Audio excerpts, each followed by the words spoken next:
Obedience, just like disobedience, has its consequences. Genesis chapter 26. Isaac was told by God not to go to Egypt because he wanted to go to Egypt, but then he obeyed God and stayed where God wanted him to stay. And of the truth, God blessed him. But then he still faced challenges despite staying where God wanted him to stay.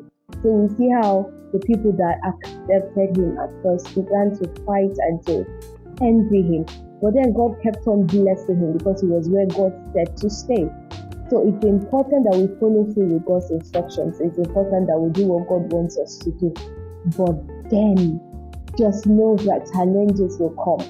But the difference with going with God's choice and not your own is that God knows the temptations that you can overcome, and then He's faithful enough to not allow what is beyond you come your way. And then the Bible tells us that with that temptation, He creates a way of escape so that you'll be able to enjoy it. It's important that we go with God's choice, even when it comes to marriage, when it comes to choosing a spouse. It's important to go with God's choice, but because God knows who will stay with you through, or God knows who would be willing to do life with you despite your flaws and your inadequacies.